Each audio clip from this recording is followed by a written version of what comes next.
This is SSPTV News, brought to you by Samsung Productions and the Hazleton Standard Speaker. Information on Luzerne County's first ever Missing Persons Day is next. Hi there everyone, and thank you so much for joining us. I'm Ken Karen. You're watching us on Channel 13 on Service Electric Cable and in HD on Channel 513. And remember that you can stream us on your TV with Google Chromecast and Apple TV. All you need is the Samsung Productions app. Here now are your headlines from Samsung SSPTV and the Hazleton Standard Speaker. The man who took the helm of a local Catholic school 4 years ago is now retiring. In a letter to school families, Donald Basic, the principal of Holy Family Academy in Hazleton, announced that he will retire at the end of this school year. However, he tells SSPTV News that he will stay on through the summer to help with the transition if needed. Basic became principal of Holy Family Academy in October of 2014, 2 years after retiring from the Hazleton Area School District, where he served as assistant to the superintendent. His future plans include gardening, home repairs, and more time for an opportunity he had on the back burner with the University of Phoenix. He says that the Diocese of Scranton is in the process of seeking candidates for a new principal.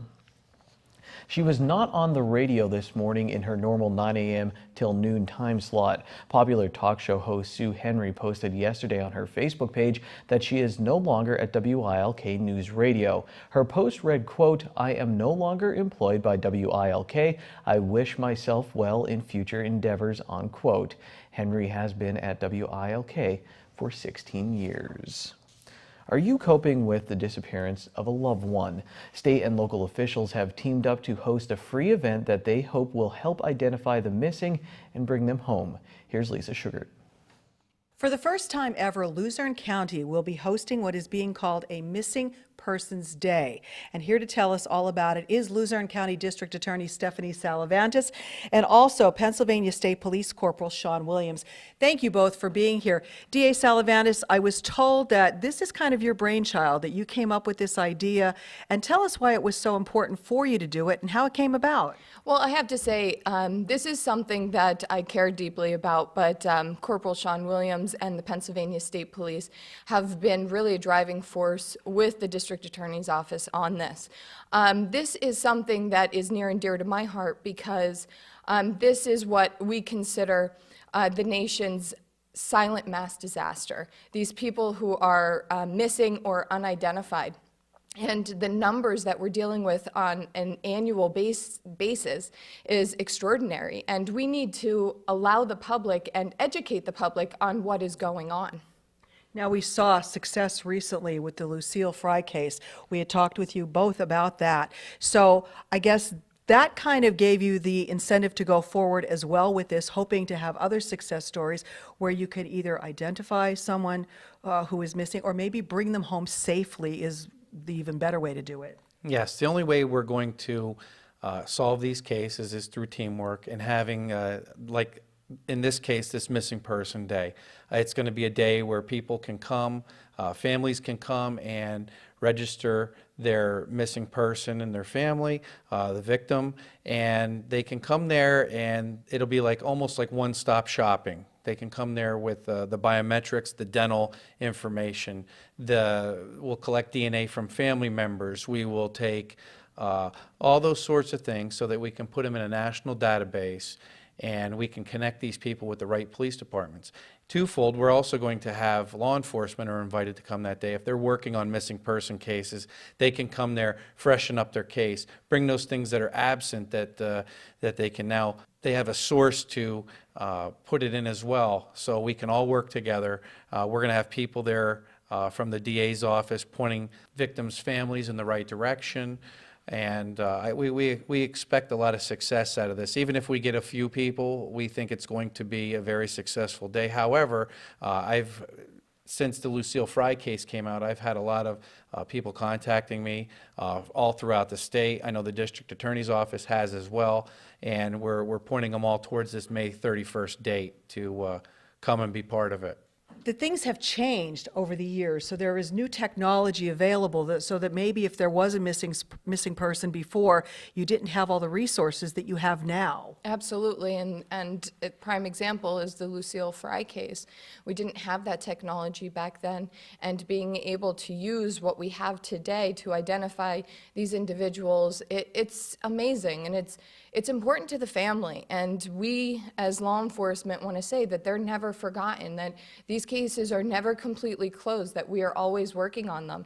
And we will have a family member at the Missing Persons Day who has been through this and lives with this every day, who will speak to the public about what she's been through and what her family has been through.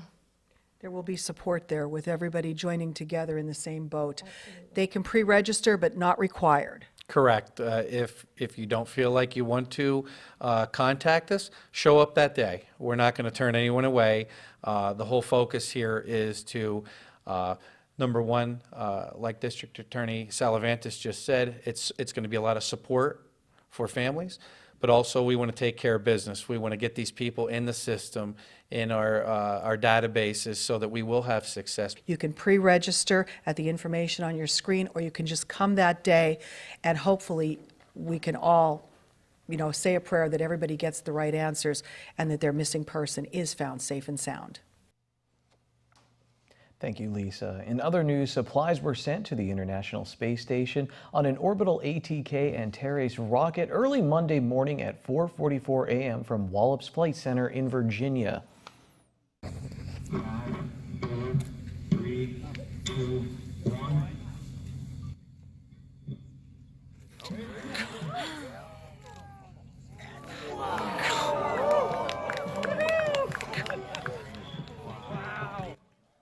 Now, we usually don't cover these events, but thanks to my awesome coworkers, I was there and shot this video. It was an amazing experience, and I'll tell you all about it as we kick off segments very soon called Summer of Space here on SSPTV News. The first segment will focus on this launch and my visit to the Stephen F. Udvar-Hazy Center to see the Space Shuttle Discovery. The Cygnus spacecraft, which is on top of that rocket, will be captured by the International Space Station Thursday at 3:45 a.m. You can watch online at nasa.gov/live or on NASA TV. And remember, on SSPTV, the Summer of Space is coming soon.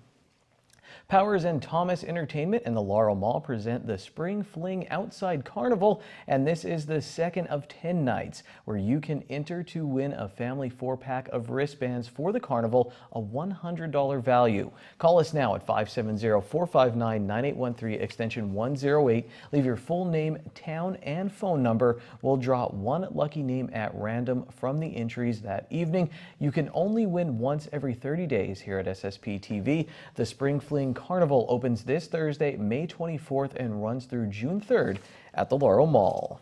Coming up next, our local weather forecast, and in sports, part 2 of our interview with Schuylkill County Commissioner George Halkovich about his son, who's a basketball coach at Villanova University.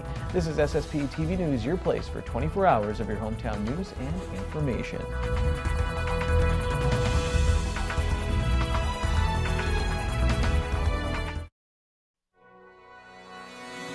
This is SSPTV News, brought to you by Samsung Productions and the Hazleton Standard Speaker.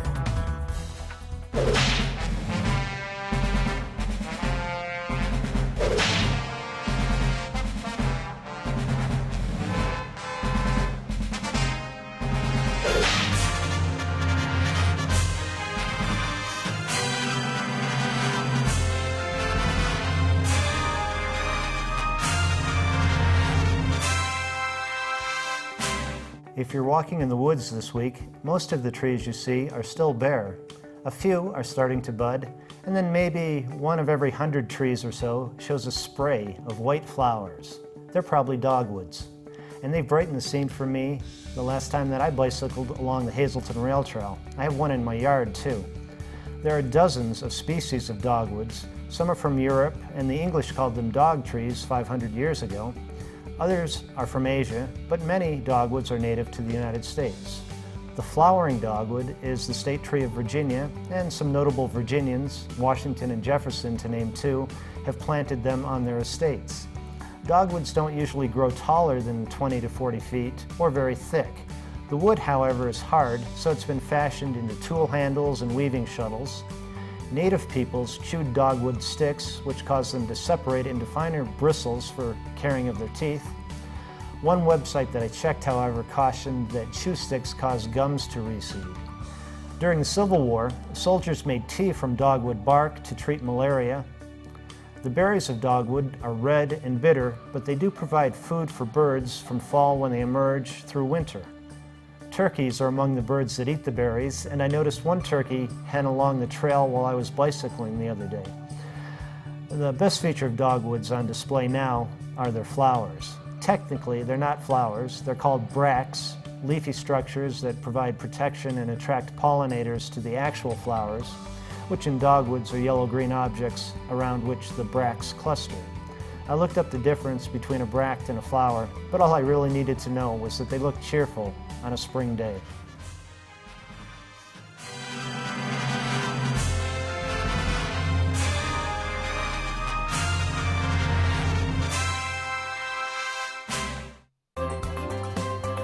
Time now for weather on SSPTV News.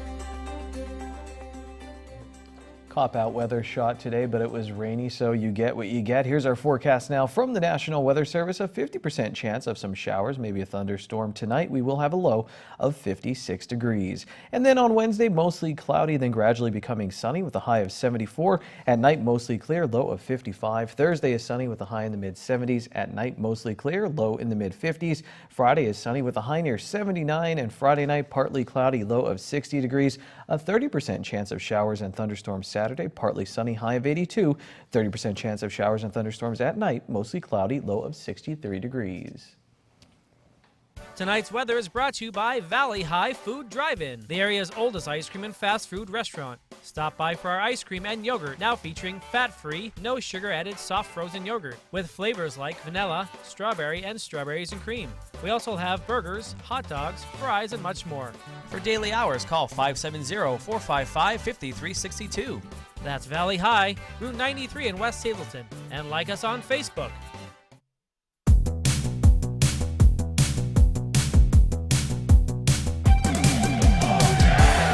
I am so happy to be back here in Frankie's Pizzeria and Restaurant in downtown Hazleton, newly renovated. I'm here with one of the owners, Lauren Sacco. You're usually busy. I'm sure you've been much busier even now with all the renovations, everything happening.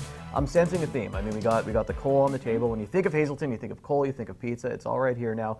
Talk about what went into all this, and your mother mentioned one very interesting piece as well that's in the restaurant. We do. We have decided to go back to our roots a little bit and what Hazleton is known for, like you said, with the pizza. And we went with a little bit of a coal mining railroad theme. We're proud of our heritage, we're proud of our area, and when we went back to the drawing board, we decided to change it up a little bit. That's how we came about with what you see all throughout the restaurant. We do have a very important piece here. We have the coal stove from the Molly Maguire's movie, and they're celebrating their 50th year this year for the movie. So that piece is featured smack dab right in front as a centerpiece in our window. That's pretty neat, and I remember growing up all the time seeing that movie. What was the piece again? It's a stove. Coal stove. Coal stove, okay, that's actually used in the movie. Very neat. And you mentioned too about being proud of where you're from, and you said it hurts you when people say negative things about downtown Hazleton, and it kind of is a stereotype. You know, I hear it too. They're like, oh, you work down there and you work in downtown at night? And I'm like, yeah, I'm fine. I eat at all the restaurants down here. I enjoy it. I go to events downtown, and you said it hurts you when people say that.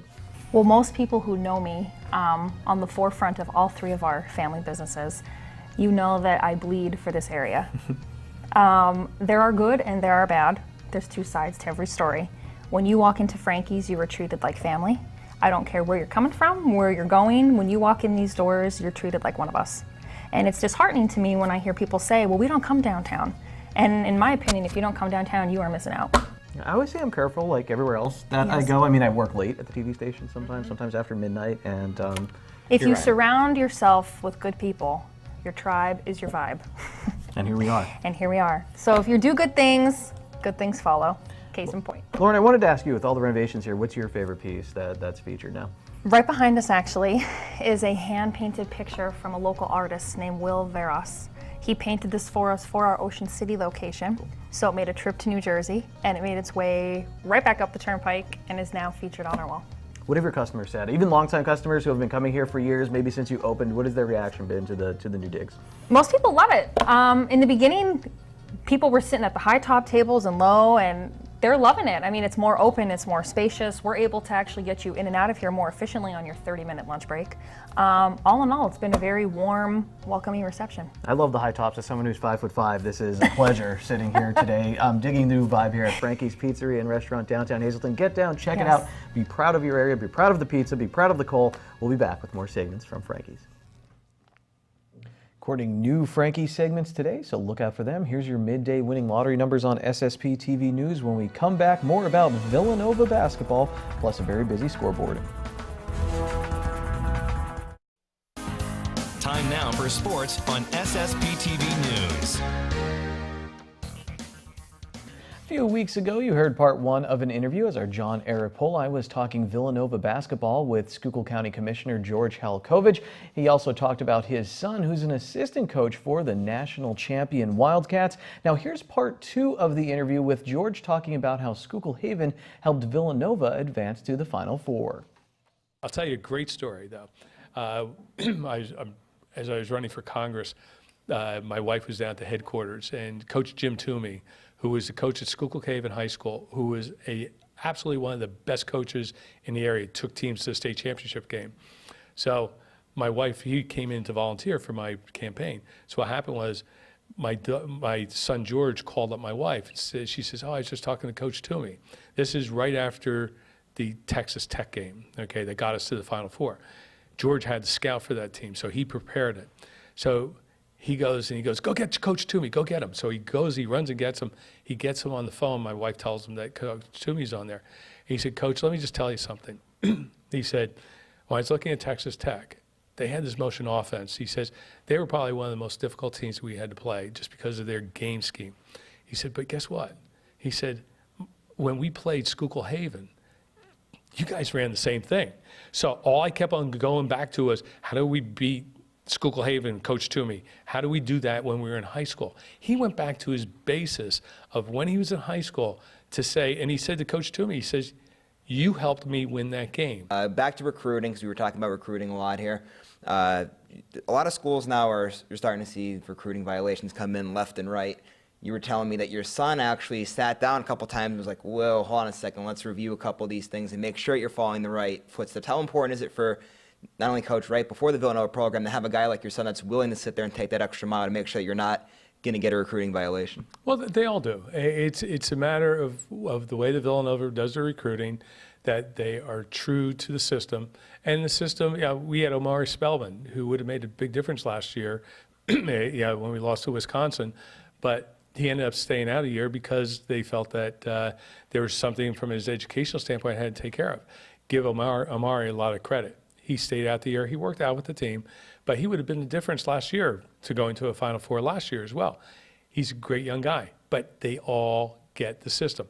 What you have to do is you have to be true to the system. You have to do what's right and just push it forward. As I said, I'm excited about Villanova basketball. It reminds you of the old Coal Region basketball. That's the basis. But I will tell all the young athletes out there right now, no matter how good of an athlete you are, hit the books. Hit the books, because that's one of the things that coaches will look at. Can you take care of the academic rigors of going to college? That's very important, because you need to be able to multitask that way, and that means a lot. Well, you know what, after hearing all this, I think it's safe to say, George, that you're the second famous George Halkovich now? Actually, it was funny. My son, a lot of people say, I always love this attitude about him, and again, positive attitude. They'd say, "Oh, George, you're chip off the old block." He says, "I'm better than the block." But you know what? I want my family to have that. I want them to never forget their roots, where they come from. Treat everyone with respect. I don't care what walk of life anybody comes from. You treat them as you would want to be treated yourself. That, to me, is what helps out from a recruiting standpoint. That helps out to be what being a true person is, and to do the right thing for your community. And so, George, in a little way, he loves his Schuylkill County roots. He loves his northeastern Pennsylvania roots. He loves competing against the people here, because that's where he got his basis. I just wanted to just end by saying, great job with George there, because, I mean, that's such an incredible story. He came such a long way. And, you heard it all here, folks. Villanova basketball, much more than just a basketball team. They are teaching their kids life lessons. Thanks, John. And the excitement of district playoffs is here. Let's go to the SSPTV Standard Speaker scoreboard. The Hazleton Area High School boys volleyball team lost to Wyoming Valley West in the District 2 AAA semifinals. They had a great season and finished 9-7, and head coach Julia Poplawski says she's proud of them and the program is moving in the right direction. In the District 11 AA baseball playoffs, Marion scored 12 runs in the first and beat Shenandoah Valley 16-1 in the quarterfinals. Next up, the Colts play Williams Valley. The Tamaqua Blue Raiders are the number 7 seed in the District 11 AAA baseball playoffs, and they knocked off the number 2 seed Notre Dame Green Pond to set up a semifinal matchup with Schuylkill League rival Pine Grove. The winner of that game will play the winner of North Schuylkill and Palmerton. The Spartans are the top seed. MMI moves on to the District 2 Single A championship game and the semifinals of the Districts 2/11 sub-regional playoffs. The Rail Riders lost in Pawtucket on Monday, and that's sports for this Tuesday. See you soon. Good evening, everyone. Here's today's Talk of the Town. On Friday, May 25th, the Hazleton area boys and girls varsity basketball teams will be playing the Hazleton area high school faculty in the first annual Cougars Dunk Depression charity basketball game. Doors open at 6 p.m. Game time is 7 p.m.